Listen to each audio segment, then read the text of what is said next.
Before we get rolling with today's episode, I want to take a second to tell you about SHRP Training. Snyder Health Recovery and Performance Training is an online training platform to help washed up athletes look, feel, and move better. We offer several different group options catered to your needs, interests, and goals with new programs delivered each month through the TeamBuilder app.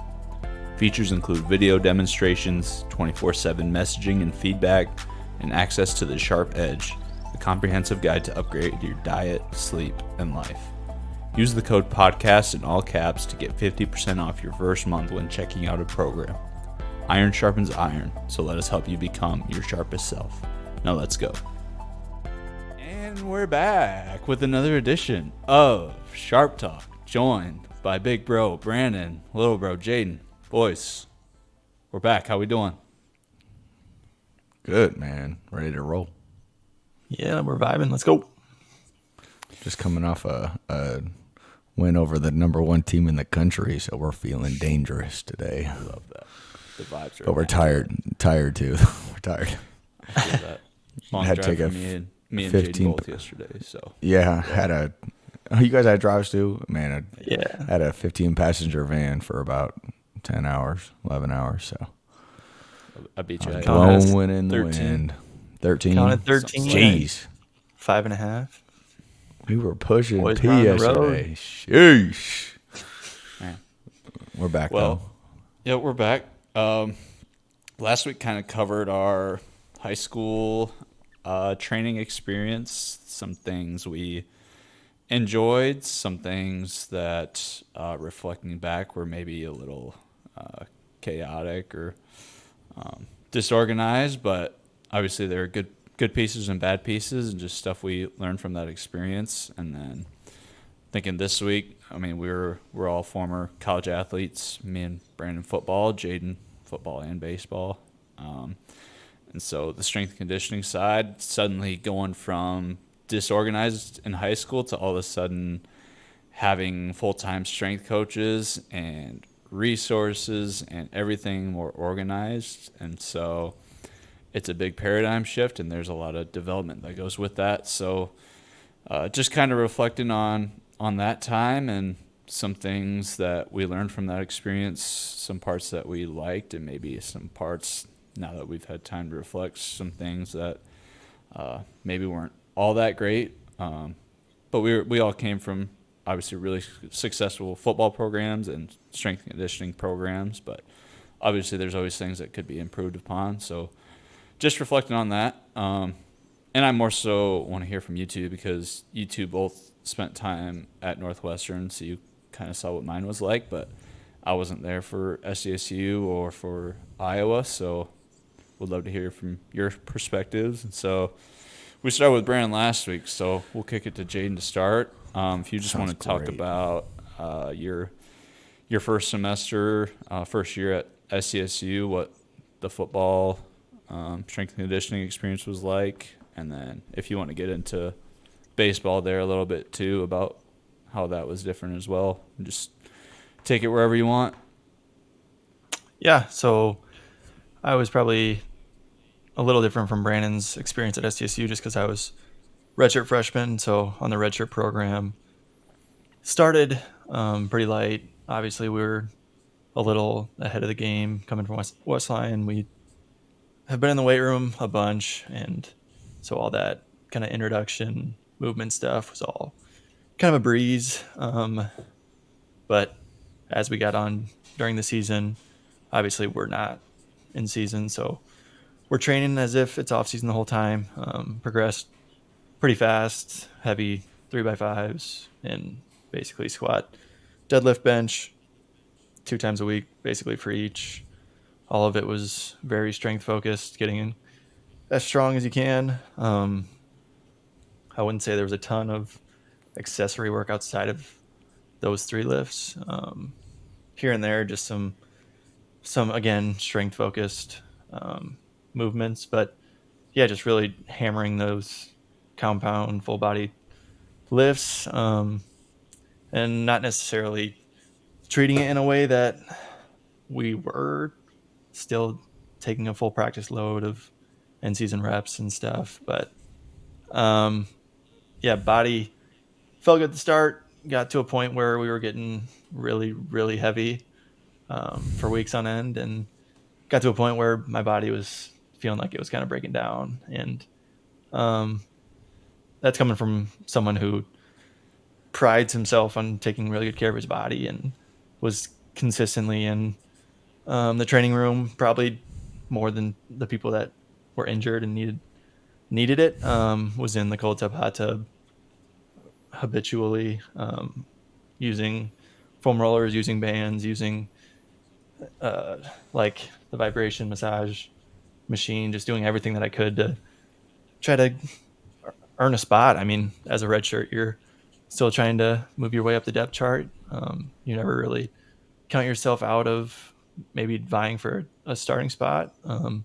I saw what Brandon could do coming in and playing right away, so maybe had my sights on something a little too big, but uh, just trying to work your way up. And outside of just really focusing on that strength build, I wouldn't say there was a bunch of outside strength like injury resilience or mobility or any excess work. I know Brandon's was a lot of in-season stuff when he was there, so I know his program was a little different structured. But yeah, that was kind of my experience at football at SDSU. Then transitioned to Quick base. quick question with the football Yeah. stuff. So I don't know when they decided to put you at linebacker, but what was your body weight progression from maybe that summer to the end of the season? And then how much strength did you gain? I guess you could use squat and bench as an example since you focus on that. I'm just curious what that progression was like. Yeah. So in high school, I was probably sitting around 205, 210 pretty consistently throughout my whole senior year. Found out I was playing linebacker at SDSU, so try to put on more muscle, more weight pretty easily. I didn't really have much trouble. I did it pretty consistently. Not necessarily just like binge eating, but got up to, I think 225 was about the most that I weighed. And then numbers wise, I think like squat and stuff, I was probably around like 405, 425 in high school for probably like 1 to 3, like nothing crazy. But then, yeah, focusing on specifically squat was probably the biggest focus lift. Got up to like 450 for 5 and got up to, yeah, I was probably pushing upper 400s, if not 500 for like a 1 rep.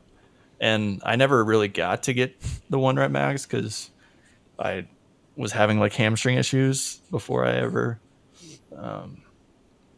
I guess around the time that we were testing. So I figured it wasn't really worth it to try and push the hamstring. But yeah, I definitely did get way stronger, and there was merit in building strength in that way, but wasn't necessarily transferable to the field. There's an Yeah, argument there. I was just gonna ask. Obviously, maybe it was more of a long-term focus with you as a freshman and just getting stronger. But did you see any carryover to the field? Like obviously the weight gain a little bit, but taking on blocks and maybe just your speed. Did you see a lot of carryover from getting stronger? Yeah, I mean it's hard. I mean linebacker's a completely different game than high school safety. Like I Yeah. wasn't taking on blocks as a safety really.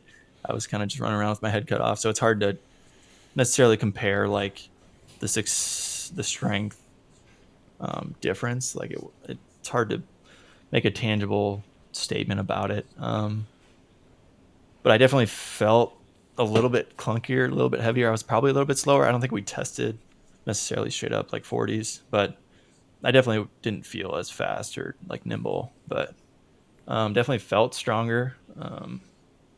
Didn't feel like I recovered as well, but we were also pushing the limit pretty hard. Was But that the first time you had hamstring issues? yeah, yeah, I've never had any Crazy. muscle issues outside of like the knee tendonitis you'd get in basketball just from the constant pounding on a wood floor and just the rapid Yeah. progression because we were always in season. So it was hard to stay in shape out of season for something like basketball. But yeah, outside of that, I hadn't dealt with any hamstring stuff. So Yeah, I yeah, it was came and interesting. shadowed one day, Yeah, I remember that. just a couple sessions, and yeah, it was just, and that was one of the first time I had seen a different football strength and conditioning environment, and yeah, it just shocked me how simple it was, which sometimes is a good thing. Sometimes strength coaches overthink things, and I still do that. Sometimes simple is better, but yeah, just the lack of accessory work and variation was just new to me, and so But obviously but multiple even ways to skin a cat, and there's obviously a lot of weight being thrown around, but yeah, that was just surprising to me. which is the characteristic of the strength coach at the time. But also like I know for me, it was like the only time we'll go back to Jay, but like the quick tidbit on SSU, it was like the only time in my life I ever like skipped reps of like a program that was assigned for me because it was like even what we were doing was everything was like with a bar or like was with like weight, and there was never really anything on the ground or mobility involvement, you know what I mean, like or like something to make me feel more loose or feel better. I feel like I always felt worse How about in the warm up leaving at those all? sessions. No, like we did like a lot of like bar warm-ups, dude. Really? I remember like doing Just like complexes. bar, like keeping the bar in your hand and doing different, and like I just didn't want to touch a bar, you know what I mean, like. Yeah, And so especially as a fifth year yeah, as a fifth year, stuff. like it just anyways, but that's just kind of the characteristic of the strength program at the time, I think, and a lot of that is based off of the viewpoint of the strength conditioning coach, and he's just very deadlift, low bar, squat, like Yeah, definitely. I that just type feel of like a it thing. So resembled more of a like power lifter, like Olympic weightlifting program, more so than like a sports specific, like and like tailored to a we never football used player type straps. I program. hated that. I hated we never used straps for anything. Ugh. My little hands were struggling. Was it tough?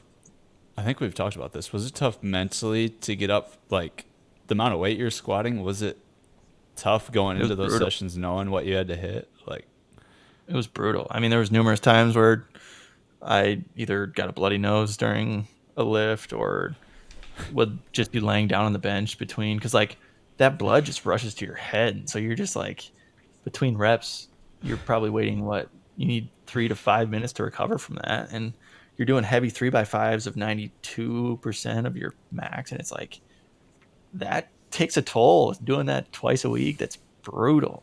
Like it was Yeah. effective, but man, it tested you. yeah.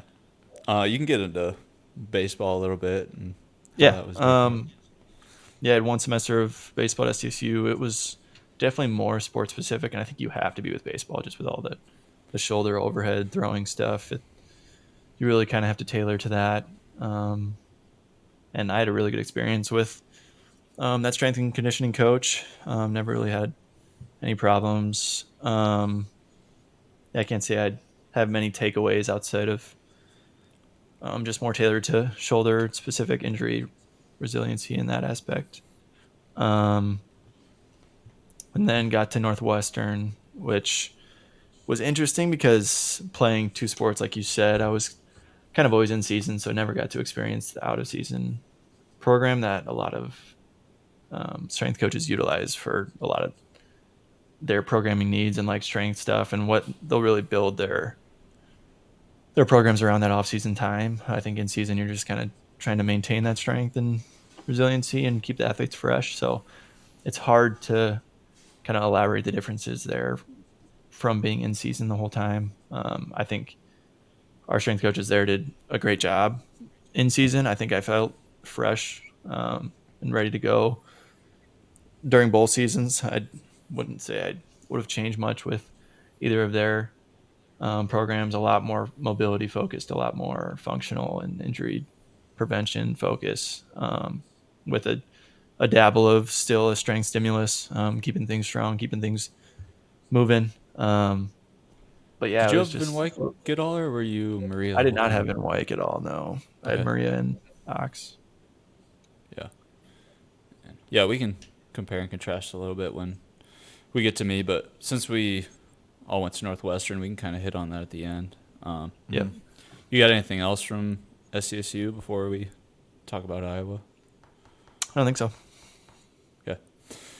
Brandon, you want to hit on Iowa a little bit? You spent 4 years there and obviously put up some wild numbers. Had some success on the field with that, but also spent some time rehabbing during that as well. So just curious about your experience there, some things you liked, what you learned, and looking back, maybe some things you would have liked to be different. Yeah. When I got there, I just found myself like wanting more for a long time, right? Like coming from Westline where all I knew was, basically live till you can't move, and long sessions and stuff. I think they did a good job of like leaving some in the tank early. I thought that was good. It was a lot of teaching. I felt like I said, there were very few opportunities for even like max outs and stuff like that. It was a lot of just education and really hone in movements, get used to the patterns in the weight room and outside of the weight room. Oftentimes there was a lot of consistency from day to day, which is good. Like we pretty much started on the foam roller every day, followed by either like PVC work or band work, and then some sort of dynamic warm up, which again is like contrasting to SDSU. Is like we didn't do like hardly any of that, which I really liked. One of the crazy things about Iowa is that you weighed in pretty much every workout, which is a completely different thing. That was difficult, really, because there was like such a high level of accountability to your weight. Basically, you had a goal weight and you could be plus or minus 2, which can be tough with, just being consistent every day with your nutrition and hydration and stuff. And so like, I remember a lot of times like having to drink like extra Powerades and stuff before workouts, which sucked. I don't know if like the daily regimen of that was completely necessary just because it's like another stress thing, like I get the importance of being recovered, but it became like stressful for a lot of people. And it's like if that's the first thing you think about, or before your workout, if that's what you're focusing on, or you're trying to foam roll and you got like 6 Powerades in, like, you know what I mean? It's just like missing the mark a little bit. I think that's just one thing that I remember, and I think a lot of guys would remember. After that, like, it just depends, I guess, in season, out of season. Obviously, like out of season, you'd follow that up with either like top speed work or change of direction work. Basically like out of season, it would be like Monday, Thursday speed, and Tuesday, Friday would be change of direction. And I think one thing that Iowa was really good at was like creating competition, like pretty much every day you were, what's the rank, record, publish or something like that. Like that's something I definitely remember. I think at that level, like you have so many good athletes, getting that competition factor daily, I think kind of separates people. And I guess what I found early in my career is that I loved it. I loved being like the underdog and like beating older class. I was good at that. A lot of that stuff, like within 10 yards, like I was really good. Like I had the safety 10-yard record, like change of direction. I was really strong and like really good and like really competitive. And then what I found, like, especially after injuries, is like how much less confidence I had in all that stuff. Like, one, being like the guy that's supposed to win, and 2, not being able to fire the same way. Like, it's just like with injuries, you see how much better people are like after a year or 2 after ACLs, like even the first year they're not great, but then year 2 they're better. And like, I mean, you just see that all the time. And so that was really hard, just like, and then you got young bucks that are just like wanting to hunt you down, and it was just different. And like, I just felt like a complete mindset shift there. But I knew also like too, once it got to the field, I knew so much more about the game of football. So it's like kind of one of those weird things that, you know, the strength conditioning coaches like is one world of your day, and then the football coaches is like another world of your day. And like, you know, it's obviously it's important to like have their respect and like, you know, to be doing well in their opinion, but like you could be doing not great here and great here, and you know, it's just kind of a weird, they talk but like not really, but like kind of. And so, you know, that's just like another weird dynamic. I'd say like what I remember mostly from Iowa, we did just a ton of hang cleans. Squat was big, bench was big.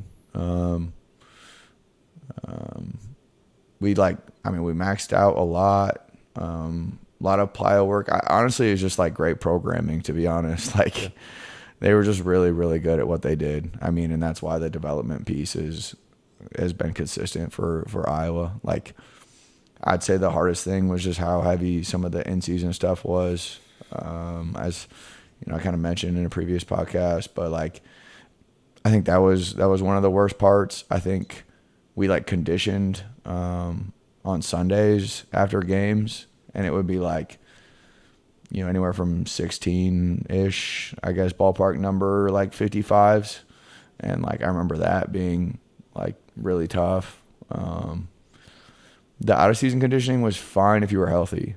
If you were not healthy, it was brutal. When I was healthy, I was fine. None of that stuff was that bad.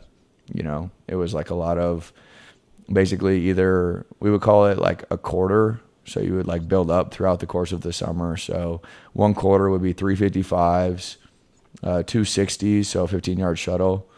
And then one cut 85, so it'd be a 15-yard shuttle into a 55 or whatever. So like, you know, you start at a quarter and a half, and then 2, and then 2.5, and then by the end of the season you're running 4 quarters or whatever. And so it's like a total of 24 sprints. And again, none of that stuff was terrible if you were healthy. I think obviously dealing with the injury piece, hamstring issues, I had a toe surgery, like all of those things made the conditioning pretty tough. But that's kind of just a 10,000 foot, I guess. There's a lot of specifics I didn't really hit in there, but. Did it evolve a lot over time? Did it get more, I guess, advanced, like more advanced methods when you were older? I guess that was more the time when you were rehabbing, but was there a significant change how it was programmed when you came in to later on? Yeah, so basically they would split it like in the off season into like basically four sections. It'd be like tiers, kind of. Tiers. It'd be like Sure. advanced, like semi-advanced, intermediate, and beginner or something like that. I know that's probably not right, but just call it 4 tiers. Mm-hmm. And you'd have, you know, your top, I'd say 10% to 15% in the really advanced stuff, and that'd be stuff like a French contrast, you know, where it's like you're really like high level, you know, a squat or a high level squat into plyos, into resisted plyos or whatever. And I'd say like as you went on, there were more like plyos built into some, you know, like speed based stuff, you know, like a plyometric built in with the big lift. Whereas when you're younger, it's more of kind of like what Jaden was talking about, and just really getting a strength base. Like a lot of those guys just need to put on weight and get stronger, and you know, we're getting enough speed in plyos and change of direction stuff from the warm up, or the skills and drills or whatever. So no, I think, you know, just to like take some of the load off of those upperclassmen, and that's stuff that I just didn't get to really experience a lot of. But you talked about in the off season the change of direction stuff. Was that also competitive? Was it like based off cones, or was it similar to football where you were reacting to an opponent or multiple, like more agility based, where you're reacting to like a stimulus? yeah, we would use like cones for sure. Basically like a cone that's 2 yards away, 5 yards away, and 7.5 yards away. And basically like you're starting at one, and it's a lot of like 2, 3, 1, right? Like you got to touch the second cone, then you're back to the start line. Touch the third cone, back to the start line. Touch the first cone, back to the start line. And like that would be your finish, or you'd like finish through the other end or something like that.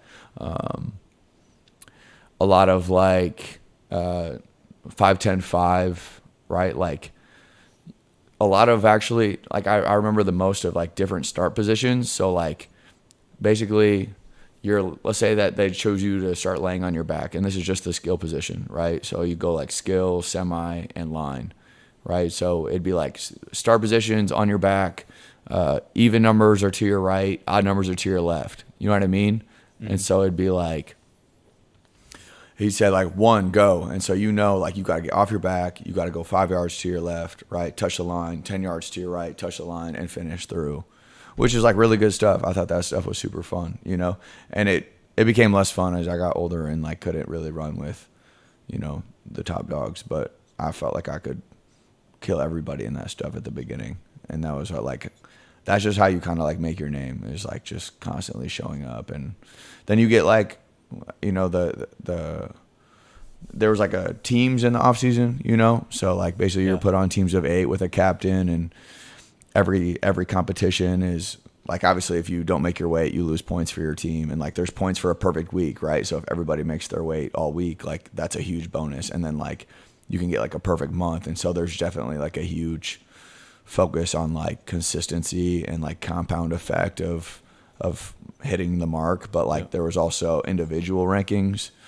right? So like it'd be like a 10-yard prowler push for time that day, right? Or the next day would be, you get 150 points if you win, you get 100 points if you get second, and 50 points if you get third in your group. So basically there'd be 3 groups that day, right? And there'd be 3 players that get 150, and like constantly you just continue to see people make their way to the top, and like that stuff is posted right outside the locker room. So everybody's always looking at it, and just that constant feedback. We're like, and it was always the dogs up top, dude. Like it was always the Josie Jules. It was always like Parker Hesse, who's a light skill guy. Anthony Nelson was a monster. Dude, Drew Ott was a tank, bro. Like, Ben Neiman was really good. There's just. Hey, you had some records too, my guy. What records did you set at one time or another throughout your career? I had the squat, the hang clean, and the 10 yards. So basically, I didn't get benched because I was never good at bench, dude. And, some back problems too, right? Oh, I had like every other month I had a pec strain or another. So, which was just stupid. I'm like, but like that's the type of stuff. I'm like, what are we doing, man? Like, why can I not participate because of my pec, bro? This is stupid. Why are we? It doesn't make sense to me. But yeah, so of the other one that I didn't, so bench, and then I never got the change of direction because you had like little cat-like dudes that were good at change direction, like the Riley McCarron types, sure. Like just those little, like those slot receivers that were really light. But it was safety, so like, and I think Bob Sanders had that one, so he's pretty good. But I beat Bob Sanders 10 yards, so I had a 10-yard at 141. My squat max was I hit 465 for 5 at the peak. Clean? And then clean was 365 for 4 or 5. So I don't know what that turned out to, but that was but when you talk about bad form, oh my gosh, dude. I remember the last one, like my elbows were touching, my knees were touching, and I was just squirming my way up, Either way. But I got under the bar. So what's No, so it's you just started dealing with the injuries, what was the strength, how did that change, I guess from a strength and conditioning perspective? Honestly, it didn't. My biggest issue was that it was too much strength conditioning and not enough football. Like when everybody would go to practice, I would go back to the weight room. So I would like be in the weight room in the morning, and then I would go to the training room and go to meetings, and then during practice I would go back to the weight room. And then like all of the like I'd have to do a ton of conditioning during practice, right, when I was hurt. And it would be like the CrossFit bike, you know what I mean, the Aerodyne or whatever. And it was like with the strength coach. And so it was just like, it became way too much. It'd be like 3 strength conditioning workouts a day. You know what I mean? Like I went there to play football. I did not go there to like, and I loved it, but that's when I got broken was when I Was there any just like, PT involvement? Was there like a team PT that would monitor any of your yeah, load yeah, during that? yeah, and they met and they worked together, but like I would basically go to PT before the lift, then I would go to the lift and do the lift, and then I would go do PT after, right? And then we would go to meetings. And this is on like in season. Then I would go to practice, and that would actually be like bands, go work out, and then do conditioning on Aerodyne. So like that's like I literally have done at this point PT, a workout, PT, a workout, and then I would come back in the afternoon for more PT. You know what I mean? So it was just like, and I was like doing the first one I had the what's the machine at the ARP. Yeah. So I was doing the ARP in between those sessions, and I was doing that at night. So it was like, and it was all good for the first one, but then after I retore it, it was like I just didn't have enough mental fortitude to continue to get up for it. Like Jaden was talking earlier, like what's it like to get ready for that session? I just ran out of that. There was no like amount of caffeine or nothing that could possibly get my brain to do it. And so then it was just like, that's the one thing I'm proud of is like I emptied my tank, Yeah. like my tank was empty early on in that process, So.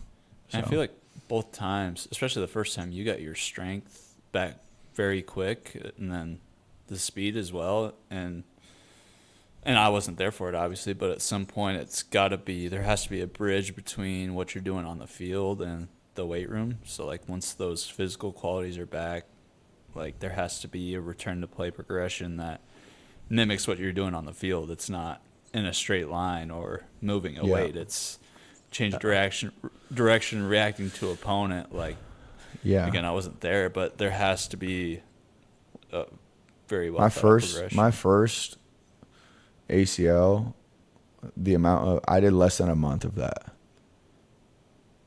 Wow. and then I was in a Big Ten game. And you were, 5.5 months, little different timeline. And 5.5 months post ACL, and I had less than 4 weeks of change of direction, of reactionary live, and like 2 weeks of actual practice. That's wild. So, and they didn't let me play with the brace. What would you do in the PT? Would they do exercise with you, and then they just have you do the other workout on top of the PT exercise you did? Or is it more like manual? Is it like soft tissue work more in PT? Like, why would they double you? I did some manual, Graston, ultrasound, like later, like the Normatex, you know what I mean? Yeah. We had a pool, so some pool work. But like the PT in the morning would be like, those blue pads, like balance. Yep. Like those Airx balance pads. Yeah. A lot of Airx pad work. A Or lot like of neuromuscular, balance coordination like stuff. balance coordination where they were like throwing me a ball, you know what I mean? And like I'm on one foot or like eyes closed for a certain amount of time. And then it would be like certain like band hip activation type movements or like hamstring curl. And like it just didn't quite fit together. It was like pieces that just didn't. It was just like, you were talking about like feeling good. It was just never enough of like, hey, does Brandon actually feel good? Or are we just like continuing to Checking hit a lot of the same, you know what I mean? It's like, I don't really feel like I need like to hit knee extensions like on a machine right now, like I got to go in the weight room and do something, squat. Did they ever ask you for feedback? Like, what you're feeling, or I think they probably did. I think that the big picture process, I feel like maybe just they're so like the strength coaches are like that day to day, it's like they're so focused on that day, and the PT coaches are like so focused on that day, and it's so like that's their full-time job is just the athletes of Iowa football, and they're such a like that's all they do, they don't work with any other athletes. Right, they don't do anything else. So it's like they work for the strength coaches work for an hour and a half a day. And I'm not saying that that's all they do, right? There's other preparation. There's inputting of numbers. There's planning for the next days. There's planning for all this other stuff, right? But they're with athletes for an hour and a half to 2 hours a day, and the PT are with them for the PT's got to do a little bit, or the AT's got to do more. Like they're like the water people at practice, which is stupid. Like I don't know why I was talking about that in the first episode. Like why is that part of their deal? Like can they just take some time off, or you can't find anybody else to do that? But so they had like more of that type of a thing, but still, they had the pre-lift and the pre-practice, that the taping of ankles and making taping of wrists and that type of a thing. And after practice it's some of that manual stuff and all of that, but it's like I don't know, it just was so much stuff. And then you hit on some stuff at SDSU. Or anything else you want to mention? Your 5th year there, what that was like, how it was different from Iowa? Less, like Jaden hit on a lot of that. Less foam roller, less band, less mobility, less, I don't know, feel good stuff. A lot of stuff with the bar, just trying to get strength and get that type of a stimulus. It was very like confined and boxy, and is what I remember. It was rare for us to do any type of mobility or stretching or anything like of that nature. And so, but at that point I was just like so over all of that stuff, and like compared to, I don't know, it just wasn't the same, Yeah. So I was just like, I kind of know I have enough in the tank to play right now. I'm not getting anything out of this. If anything, it's only going to take away from how I feel. So let's just get through this and move to the next thing. Do what you can. Which is just how it was, Yeah. So did it because I had to, type of thing, which is not a good mentality. But I remember like even at SDSU, like there was like Bergie would be doing pre-practice stuff, and I would just go to the trainer and just have her stretch me because I was like, I can't do the extra right now. And part of that probably comes from playing for 5 years. That's a long time. But like you said, you literally emptied the tank at Iowa with not only strength training, but then rehab and the football stuff. Like at some point that tank, it ain't full anymore. Like you only got so much to give, like physically and mentally. Yeah. And at that point it was all about just playing good football, And like I knew I could play good football. Like I remember us even doing like conditioning at the end of practice. I was like, this is so stupid. Like I don't need to. I know I can play a whole game, right? I don't need to run sprints, and it's just gonna make me feel worse, right? And like that's, I guess, maybe the biggest point of all of it is like, I know there's like things that you got to get and you got to progress your athlete, but it's like having a really good feel over how they feel is so important. Like actually, genuinely, and like getting them to be honest and finding things that can allow them to feel good and is big. I guess I can get into my time at Northwestern. A little different from SDSU and Iowa in that we didn't necessarily maybe have the resources that you guys had in terms of just the number of coaches, but also the nutrition side. And our space was really good for that level. So, I mean, no complaints there. It was just, it was always 60-plus guys in one group. But just to, even looking back today, just a really high-level program for what we had.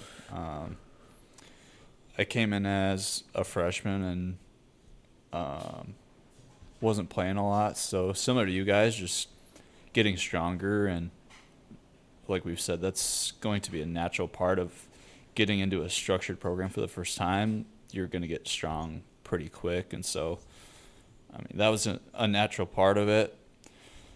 The culture was almost weird there right away, where it was like almost wasn't cool to try hard. Like, and I don't know if that's because it was in season and it was older guys who, like you've talked about, are just more focused on playing. But my class was a lot of local guys and a lot of guys who liked the weight room and who liked to work hard. And so I feel like that culture kind of changed over my time there. So it was cool to see. It you know, what you talked about, it turned into guys competing with each other and pushing each other. And so that part was really good.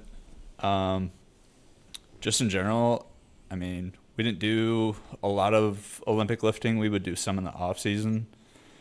And we would bench and squat, but we weren't married to a specific variation. I feel like the accessory work was always really good, and I'd say, I mean, most lifts had anywhere between 8 to 10 movements, which, you know, you get your core work, mobility, build the armor with those main movements while you're waiting. And so I felt like it was always a good flow. And the in-season stuff, I mean, we went twice a week and never really had problems with feeling bad.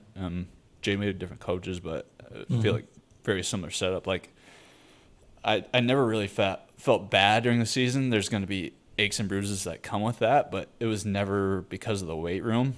And I think that's also with how we structured practices and not practicing Monday, Tuesday. Like, I felt like it was just a really good setup, even though McCarty wasn't heavily involved with the weight room. He just really trusted, you know, Van Wyk and Maria to do their thing. And pause, and then we'll come back. So Yep. we practiced in the mornings, Monday morning, Tuesday morning, and Thursday and Wednesday morning. Monday was about 70 minutes, no pads, but it's Monday morning, and we ran on Sunday, and lifted heavy legs Monday before practice. Tuesday, we didn't lift, but we practiced for well over 2 hours. And Wednesday, we had an upper body lift, and we practiced for at least 2.5 hours.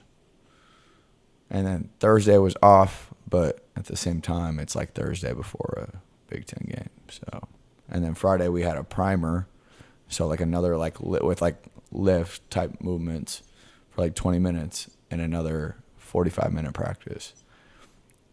I'm curious on they thought that made us feel better for games, but I felt like I never recover from games. I feel like all of that is just a tribute to the level that you're at. Again, you have strength coaches who are only working with that sport. You have football coaches where that's their whole livelihood. For you guys, you were mainly there to play football. Like, academics just didn't matter as much. But for Northwestern, I mean, there's football coaches who are doing stuff on the side. Academics was more prioritized, and we just didn't have the resources. And obviously the schemes weren't as complicated. And so from like a film and practice perspective, it didn't have to be as complex. But I guess it just goes to show that sometimes less is more. And I mean, health-wise, I mean, sure, there are guys who were banged up. That's just a natural part of football. But during my time there, Jaden's time there, I felt like for the most part, guys stayed relatively healthy and just felt good for the most part. So, yeah, it's just interesting to compare and contrast. Part of it's just because of different levels, but also just different mindsets from the football and strength and conditioning staff. And even the goal, I feel like the goal of our Monday workouts were never like load heavy. They were always like, we warmed up barefoot. We'd do a bunch of mobility specific, like add some light weight to specific mobility movements, do some light, like get the blood flowing, move the joints. Basically, the intent was to move the body and recover on that Monday. And I feel like the way you describe your Monday workouts, Brandon, it doesn't sound like the role of that Monday workout was recovery. Like at some point you're taxing the system to a point where it just doesn't have time to recover. And then it's just going to cry out for help eventually. Like there's no other way about it. That's like my point is like, so like Sunday we would have to, if you had any injuries or whatever, you were there at 10, team meeting at noon for 2 hours. Team meeting for a half hour, special teams for a half hour, and then position meetings for 2 hours. Then you would run at 3. Then obviously there's like schoolwork if you could even like really stay awake to do it. and then you're back at it Monday morning, right? And then like every afternoon you had from 5 to 7 you had film. So it's like, and classes was just jam packed in between that, you know. So it's just like this constant.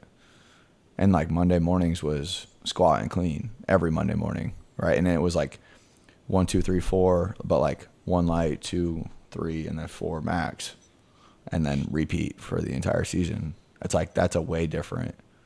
And practice Monday, and practice Tuesday, and practice Wednesday, and another heavy lift on Wednesday. I mean, Just like the physical toll of that is one thing, but mentally, it's just not getting that time away or just to turn your mind off. Like the lift started at wild. 5:45.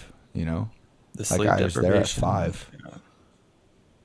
Yeah. Like, Yeah, you can't expect college kids, one, after a game, and two, to wake up at 5:45 to get enough sleep.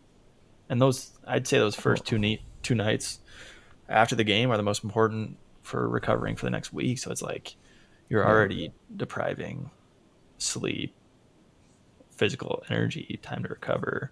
and I don't and that's know. where I feel like also, you know, like a lot of us try to like have fun on like Saturday after the game, you know, and like jam pack the only fun you can have.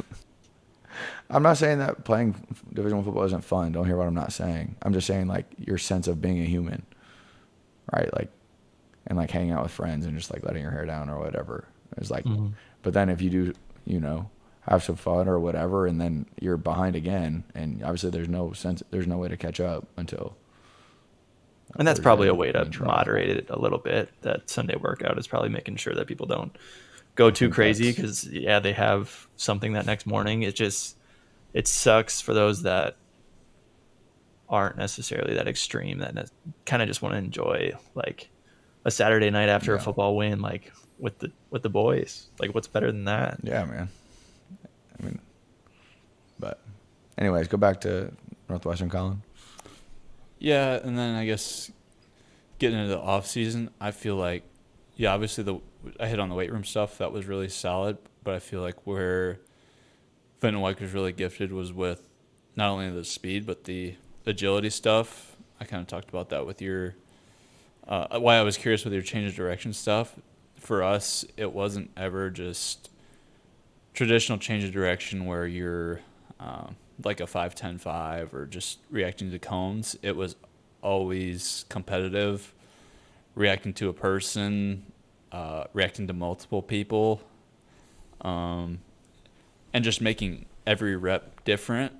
I think was a really cool part of that. Similar to football, I mean, every single play in some way is going to be different, something chaotic. And so he was really good at taking principles from the game of football and gamifying it, and then adding different constraints with, you know, the number of people, the play space, just something different every week. And he was always very creative with that. And I think that helped not only from a performance perspective, you know, actually preparing you for the game, but also from a health perspective. I mean, mimicking the movements that you're doing in football, that prepares not only your body, but your brain, your ability to react. Like with ACLs, there's such a mental component to that. Like if you're not used to reacting to a person in chaotic environments, something's going to give. And so I feel like, you know, that was a really good part of that program.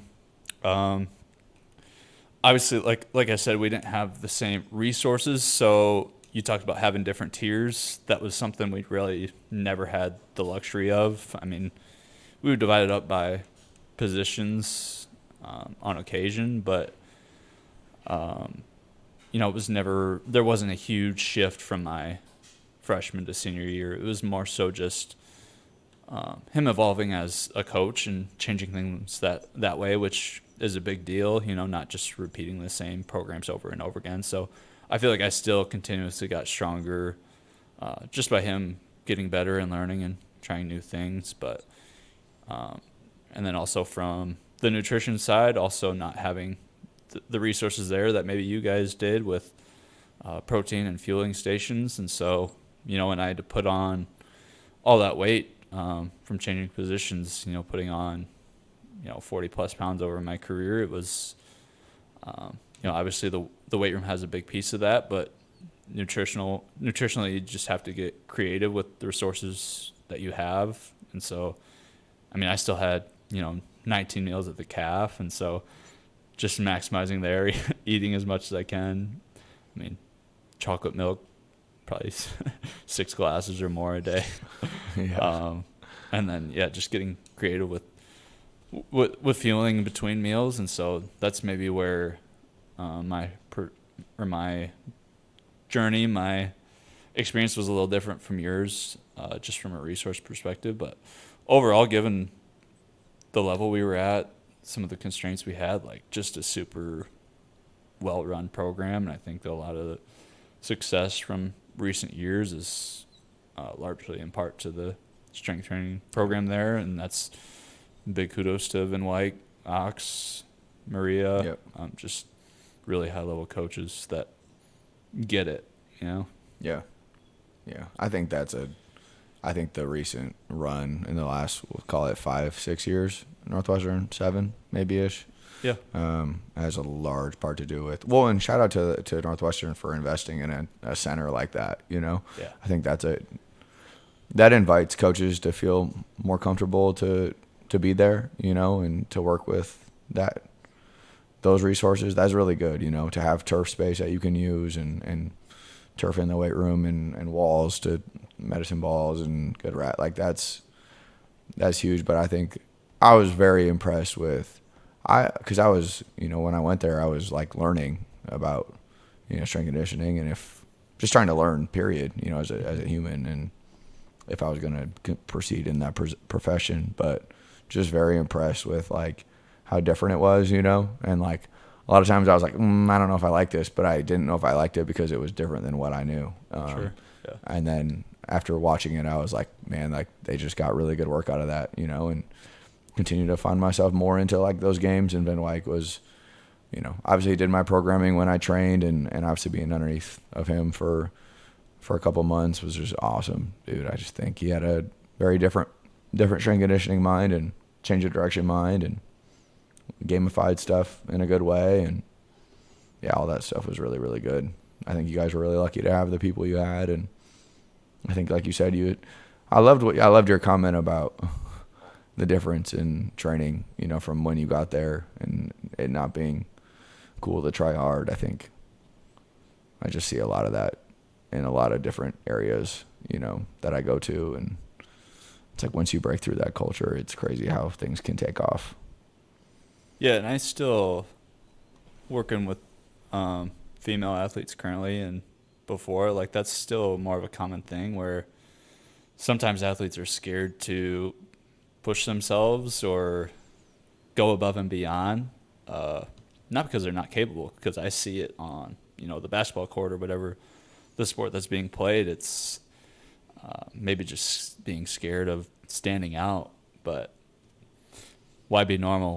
Why fit in? Like we were made to stand out. So it was cool. Just me and the people I came in with, just making that cool to push yourself. And so it was cool to see that culture change over time. And again, part of that's just the environment we were in, just making it a competitive atmosphere. And like you said, the rank, record, publish thing, we again didn't have as much resources where we could gamify it like that, but just making it competitive. Athletes love to compete, so if you can make the weight room training more competitive, there's going to be more buy-in. So I think you definitely encourage competition, but I don't think you want that comparison piece necessarily. I think you obviously, competition brings the most out of each and every individual. I think iron sharpens iron, and I think you need it in a program. I think we had a little bit of that at SDSU in the off-season time, but like Brandon said, with your competition, it really brought you to that next level to show you who you are. But I think it's hard to separate the comparison piece when it comes down to, oh, he did better than me, so like I'm going to put myself down because they did better than me, instead of having the competition like drive you towards being a better you and looking at yourself. I just think it's hard to separate those two at times, and I think it's really important to. But yeah, I think I learned a bunch from being in different areas and different sports. I think I learned a lot from those coaches of what worked, what made me feel as an athlete, how to program, what I felt like I would have done differently, and just compare my own programming, because we've all programmed for ourselves and know our own style and how they might have differed and what we liked, what we didn't. Like, I think I've obviously taken some pros and cons from each coach. I think I've learned a lot at SDSU, at Northwestern, both football and baseball, and I think it's made me a better programmer. And I wouldn't say any of them were a negative experience. I think I learned a lot from each coach. Yeah, I think back to the competition thing. I mean, something that I've tried to do as a coach is, again, there's going to be athletes who are always just better at certain things than others. So just highlighting personal progress and just competing with yourself and being the best version of yourself, I think that's just as powerful, if not more powerful, than competing with others. So I think having a blend of that is a big deal, and I think that can extend to beyond college athletics as well. You teach athletes to compete with themselves and be the best version of themselves. That's something that can carry, beyond athletics. So I think that's a big deal, and something I still try to prioritize both as a coach in my own training, just in life. Just compete with yourself and be the best version of yourself. I think that's a big deal. Boys, got anything else? No, I think that's great.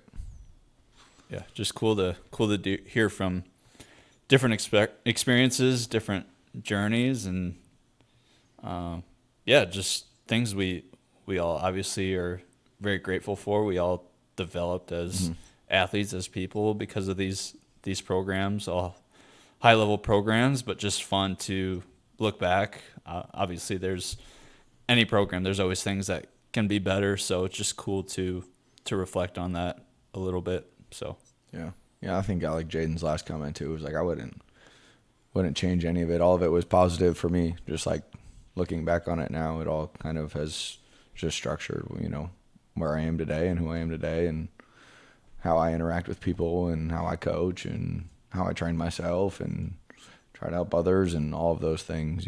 It's all exactly how it was supposed to be. So I think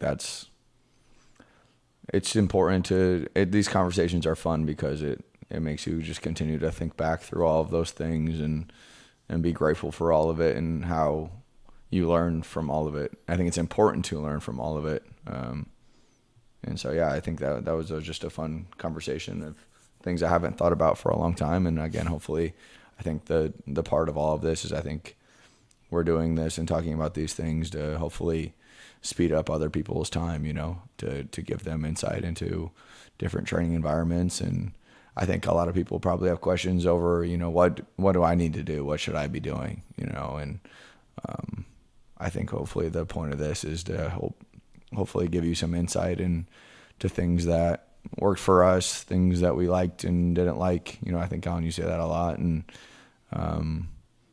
take some pieces of this conversation and start to move forward with it, just day by day. And I think that's what I'm going to do from all this stuff, and continue to be able to be more equipped for the athletes I work with, for conversations in the future, Yeah, I think it's just important to, we've had these thoughts. I think it's just important to create an environment where it's okay for athletes to voice their opinions, what they like or don't like about training and how they're feeling, because that's ultimately what it's about. Obviously you still want to push them. There's things you need to do, but just hearing their feedback, I think goes a long ways. So, anything else? All right. Always a blessing. Pleasure, boys. Yes, sir. Until next time. Thanks for listening to the show. If you enjoyed today's episode, leave a rating, review, or tell a friend to check us out. Be sure to follow us at SHRP_training for more content to help you be your best self. Go be great today.